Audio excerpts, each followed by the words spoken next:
Isang magandang umaga sa lahat ng aking minamahal na viewers. Muli, nandito muli ang G Lessons at ito ang aking YouTube channel. Huwag niyo pong kakalimutan, i-click ang subscribe button sa baba at ang bell notification para kayo ay ma-update sa mga susunod ko pong mga videos.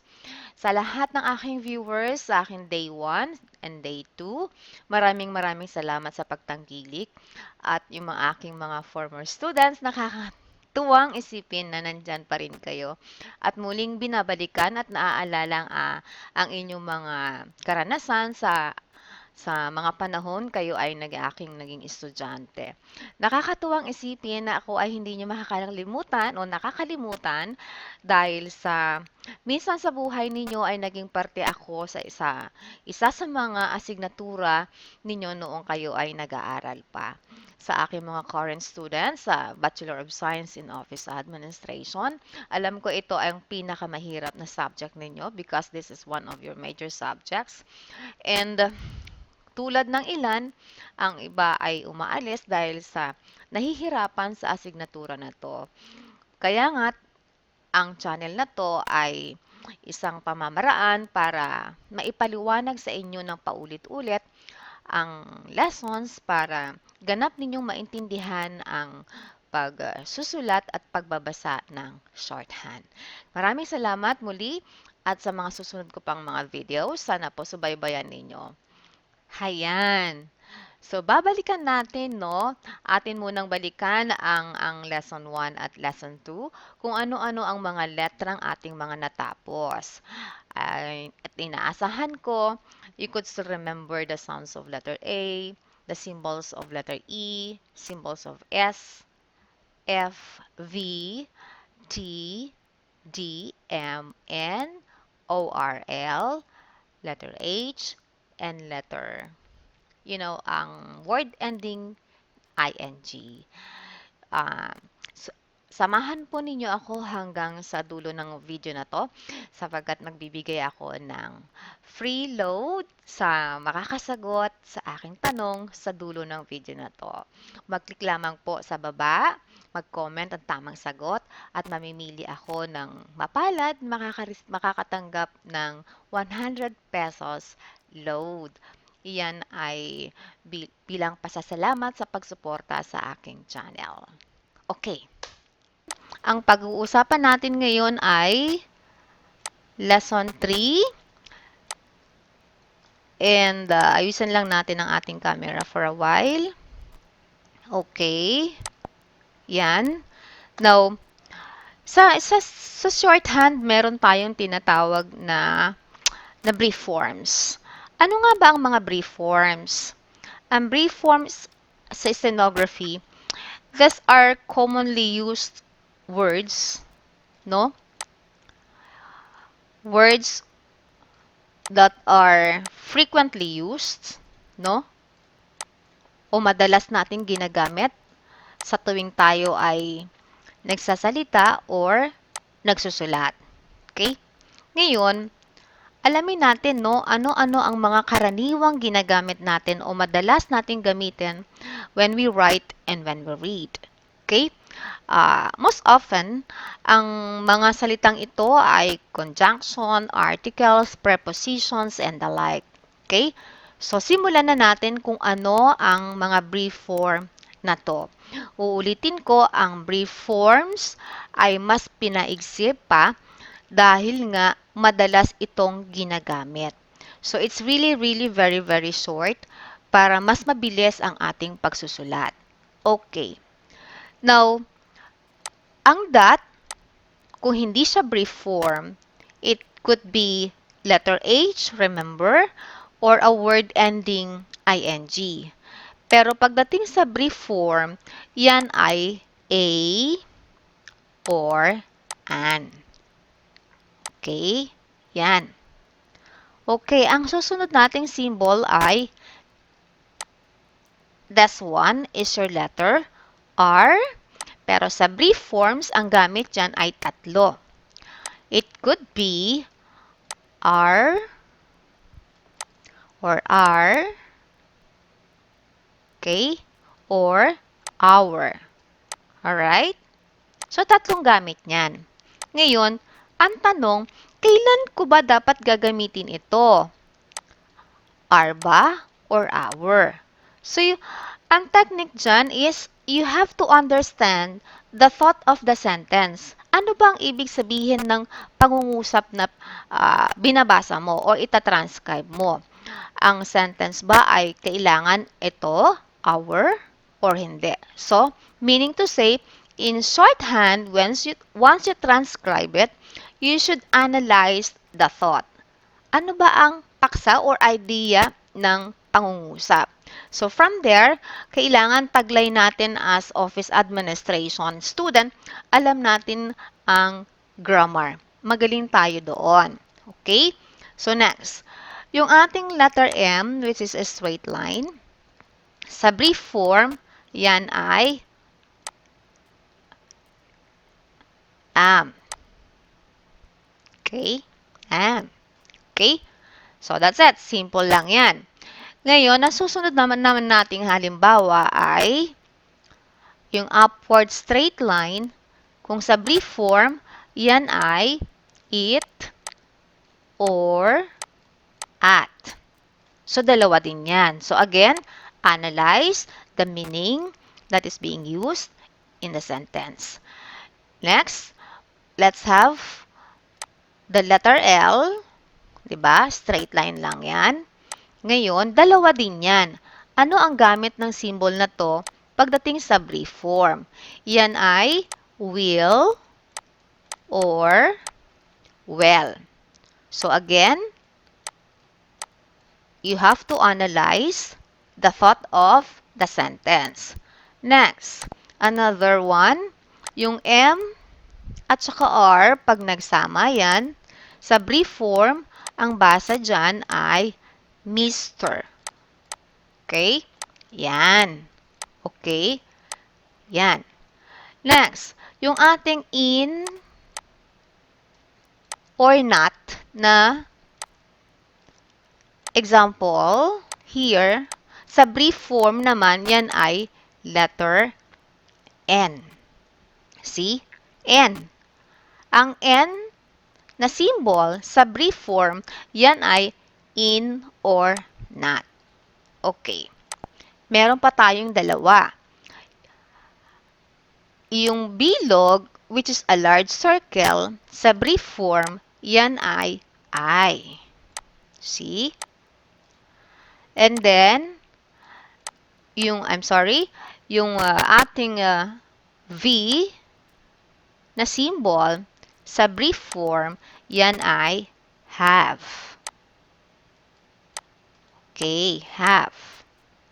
So, mapapansin ninyo, lahat ng binigay ko sa inyo are na shorthand lalo sa shorthand. Those are special symbols na tinatawag which is called preforms. Kasi nga, yan ay madalas na sinusulat, madalas na ginagamit tuwing tayo ay nagsasalita. Okay? Now, so hindi lamang brief forms ang pinaigsi. In shorthand, meron tayong phrasing na tinatawag. Phrasing. Paano daw ito? Ang phrasing na tinatawag ay pinagsama mo lang, no, ang mga brief forms. Pwedeng dalawa or higit pa ang pagsasamahin mo. Ibig sabihin nun, you have to join it together. Like, for instance, it will. Diba kanina, ang pataas, it could be, this is your letter T, upward straight line. That is it or at. So, it or at. So, ito ngayon ang ating symbol.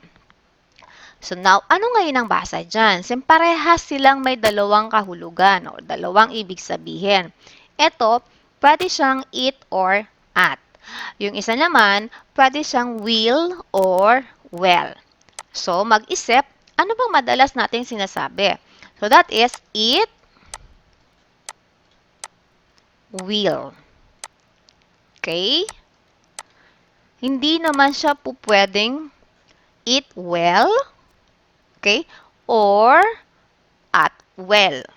It's not. That's wrong. So, dapat ang tamang sagot ay it will. Okay. Next. Meron tayong symbol dito, malaking bilog, at saka forward curves. We have a long forward curve, and that is L. Ano ngayon ang basa dyan? Pagsamahin lang natin since ang dalawang brief form magiging phrase yun. So, yan ay I will. There. So, that's it. I will. Okay? Another example. Okay? Meron tayong phrase na, sige nga, try natin tong basahin together. Ano daw ang dot above the vowel? That is letter H, di ba? And then we have a forward curve. So, sa brief form, ang basa dyan ay he will. Okay. He will. Okay? Okay? Alright. Now, if this is a word, this one, if this is a word, okay, ang basa dyan ay dalawa din. Ano yon? Kung yan ay word, it can be read as heal or heal. Yan. So you see, inuulit ko ulit, analyze the thought of the sentence. Okay? So next, ano pa? Ito, malaking bilog, pababa, curve, mahaba, straight, curves, down, a long downward curve. Okay, ano to? Okay, this one, in longhand, it is I have. Alright. So, pinagsama lang siya. Ito yung symbol ng I, ito yung symbol ng have. I have. So, recap lang tayo sa brief form. Okay, recap lang tayo. Now, napansin ko sa ating pag-aaral nung nakaraan, yung ilan sa atin ay medyo nako-confuse kung saan dapat nagsusulat. So, lalagyan ko ngayon ito ng guhit. Okay? Now, sa I, sabi ko nga, ito yung line of writing I. Okay? That is a brief form. T, it, at, it's a brief form. N is a brief form also. In or not. L is also a brief form. That is will or well. A dot, it can also be, it is a or an. M, that is an. And then we have the V, that is have. And M and R, that is Mr. So, lahat ito ay ang unang set ng brief form na ating pag-aaralan. So, let's have a reading now. After writing it, let's try to read these examples of brief forms. Okay? This is have, Mr., I, it or at, in, not, will or well, a, and am. Okay, very good. All right, let me give you a recap of the phrases. Let's try to read this. Join me in reading. How do you read this one? These symbols.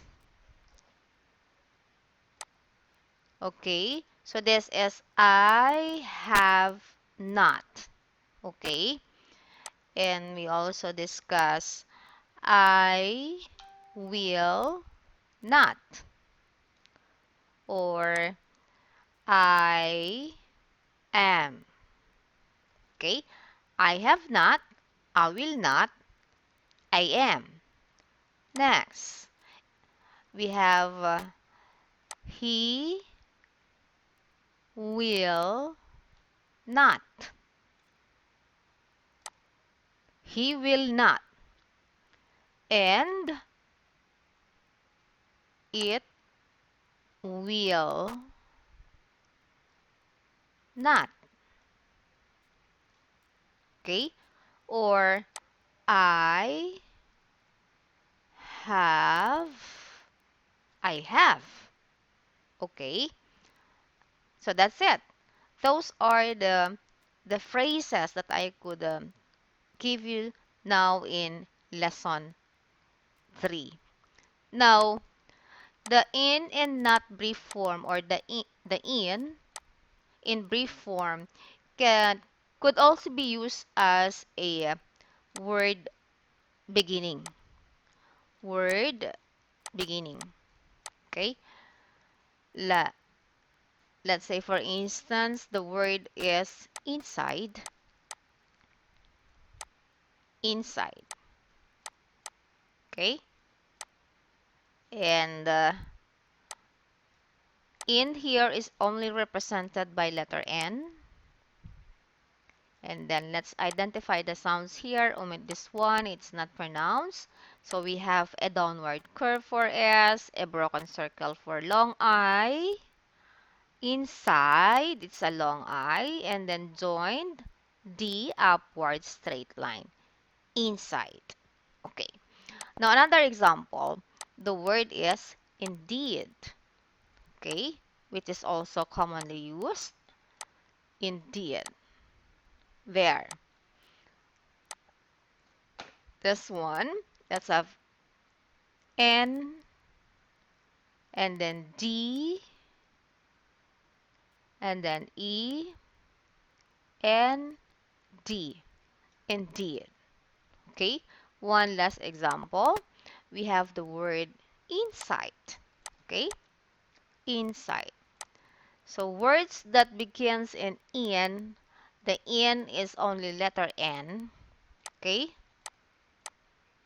insight or insight. So we have N as sound downward and a broken circle for long I. And then, of course, T only because these two letters are not pronounced. So, insight. Okay.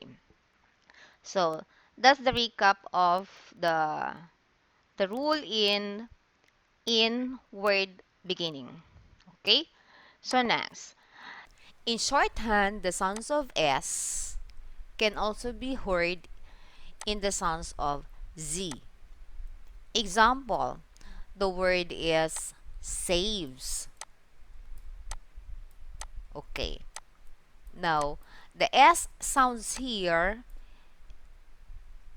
could be heard as Z. Because if you're going to pronounce it, saves. So that is S A V S. So meaning to say, Z sounds should be S symbols. Okay. Another example, amaze. So meaning the Z sound there should be letter S. Amaze. M A S. Amaze. Okay. Now, we have an example here. It says that upward straight lines symbols and forward straight lines including the forward curves, you have to use of left S. Okay? I will give you an example here. The word is needs. Okay? Names. Okay? So let's try to identify the sounds. We do have the N and then E. Needs. That's D sounds. Now this time we have to connect left S because D is an upward straight line. According to the rule, you have to use left S every time, you know, it's a upward straight line and forward lines, no? We have to use left S. Names. N-A-M is a straight line, so we have to use left S. Okay. Another example, the word is lists. Okay? Lists. Okay?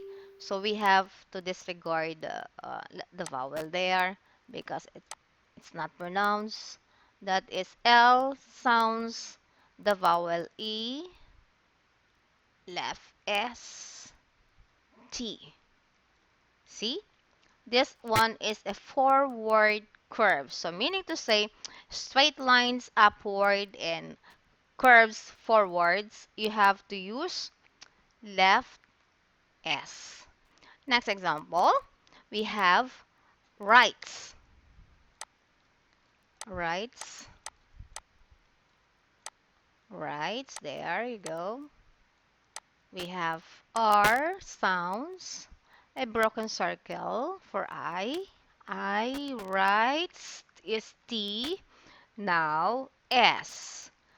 T is a straight upward line. So we have to use S. Left S. Okay. What else? I'll give you an example. Series. Series. There. Okay. Inside curve, meaning we have S left, S, E, that's inside the circle, inside the curve, and then R, and then E, and then S. So as you can see, parehas siyang left S because it should be joined inside the curve. Okay? Itong mga bilog na to. Alright. Next example, we have sail. Sail. Ito, paborito nating lahat to. Okay? Sail. Okay? So we have left S and then inside the the curve L and then L. That is a forward curve. So use left S. Okay? So that's it. We have that example. Another one, or the last one, homes. Okay? Homes. This one is a straight forward line. So that is home, M, S. Put a dot here. Remember our rule in the letter H. Place above. Above meaning sa taas. The vowel. This is your vowel. It's along the side because M, O is followed by M. Okay. That's it. Okay? Recap tayo sa rule.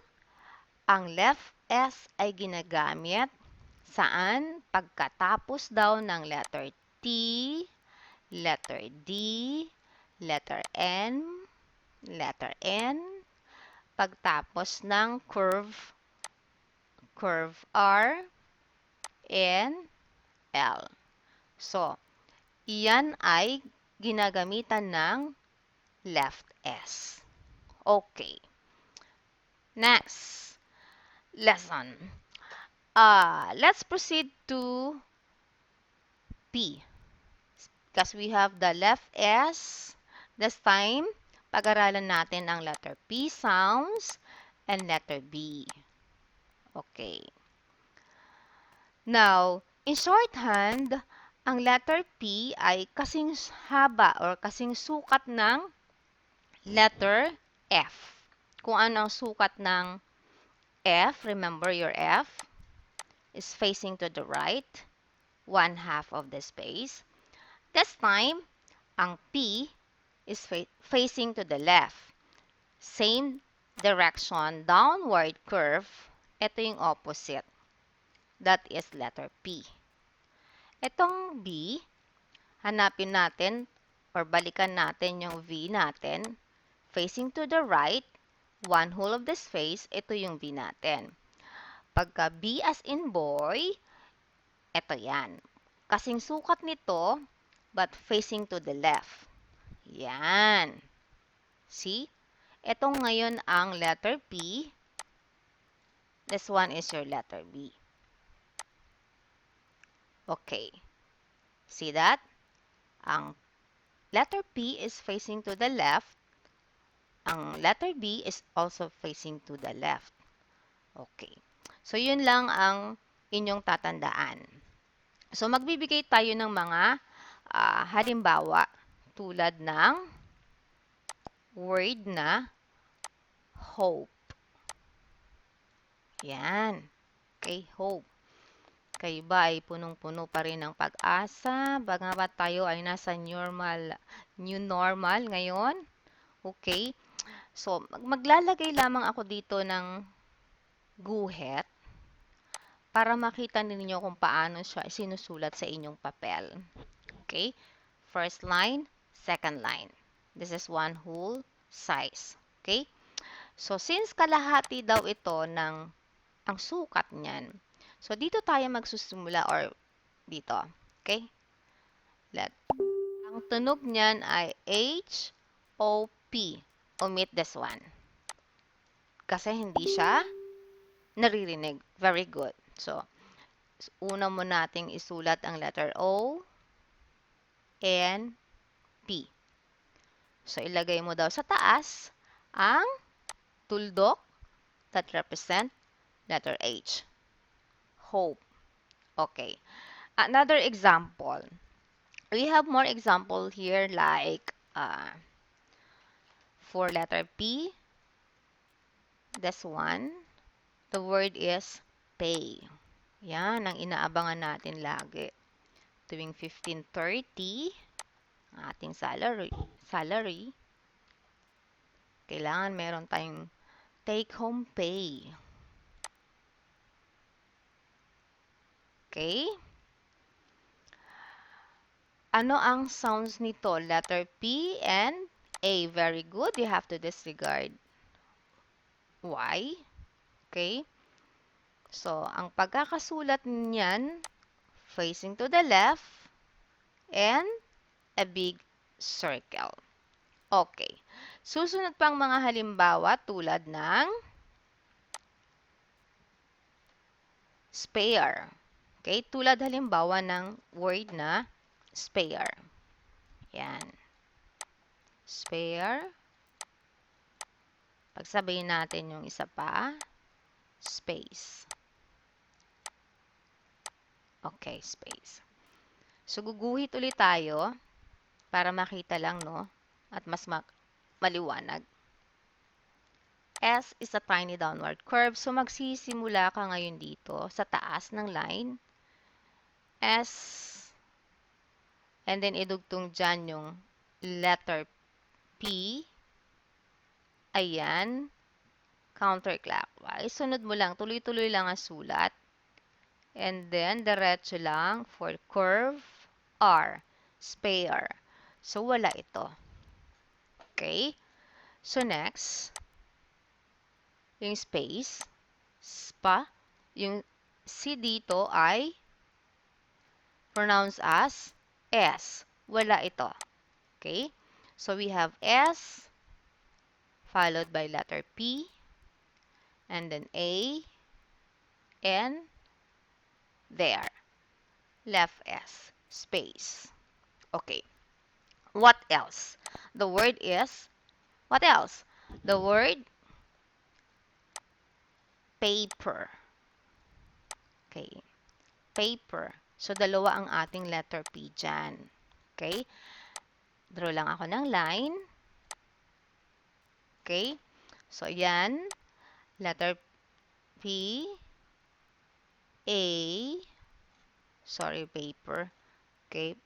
And, join mo dyan ang another P and then R. Remove natin to. So, ulitin ko lang yung pagkakasulat. I have to rewrite that. Letter P, A, and then P, another P, and then R. Paper. Okay? Pag may S, papers, dagdagan mo din to ng S. Okay. Sunod, the word provide. Provide. So, pahirap ng pahirap ang ating lesson. Basta tandaan nyo lang, tanging ang mga letra lang na naririnig ang dapat ninyong isulat. Okay. I'll have to draw a line again. Okay. So, P, R, okay, followed by O sounds, and then V sounds, a broken circle for a long I, inside the circle. Tapos dugtong dyan, pataas, mahaba, upward straight line for D, provide. So, you have to omit this one. Okay? So, next. What else? Yun lang ay examples, no? Sunod niyan ay please. Yan, please. Focus. The other one, place. Okay? Yan. Let's draw a line. Yan. Another one. Okay, dalawa yung ating gagawing line. So, this one, please. So, meron lamang tayong 1, 2, 3, 4 letter symbols there. So, letter P sounds, L, diretso lang, forward curve, and then counterclockwise for E, and then left S. Okay. Next, place. C, ang letter C dyan is pronounced as letter S. This one is omitted. Okay. So, we have letter P, L, A, S. Okay. Can I rewrite that? Place. Okay. Letter P, L, A, S. Okay. That is place. Okay. Okay. Let's continue. For the letter B, we're done with letter P. Let's proceed to letter B, which also occupies one whole, okay, of your space line. So let's have an example. The word is pay. Okay? See if this is a line, your line, okay? This is your letter B and A. Remove this one. Okay? Basically, because it's not pronounced. So next, we have the word base. Okay? This one. Base. Okay? Sounds, it should be B-A-S. Disregard natin to. So we have to write letter B and then a big circle for letter A and then S. Base. Okay? So next, we have the word able. Okay? The word is able. There. Let me draw the line here. Okay? Able. Okay? That is A and then B and L.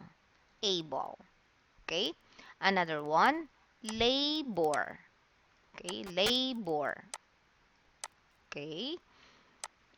Line here. L, A, B, and R. Okay? Labor, able. Next example. Blame. The word is blame. Okay? Ugali natin mga Pilipino to. Blame. Okay? Yan. So we have B, L, A, M. Disregard this one because it's not word. So we have B, L, and then a large circle for A, and then M straight forward. There. Blame. And then the next one, we have brief. Okay. Sounds, we have letter B and R, and then E and F. As you notice, in joining B and L, okay, B and L, at saka letter B and R. Yan. Okay? If you join that, pag magkasunod daw siya o sila, okay, wala na ditong angle. Dere-deretso lang yung pagsusulat. Hindi ka titigil dito sa line. Bagkus, tuloy-tuloy lang po. Pag may curve dyan, dere-deretso lang. Yun ay kung ang B ay sinusundan ng L. Kung magkasunod sila. I mean, okay? B and L, B and R. Yon. So, parang ganito lang siya. B, L. Okay? Letter B, R. There. Diretso lang. Okay? So, let's have another example. The word bright. Okay? Bright.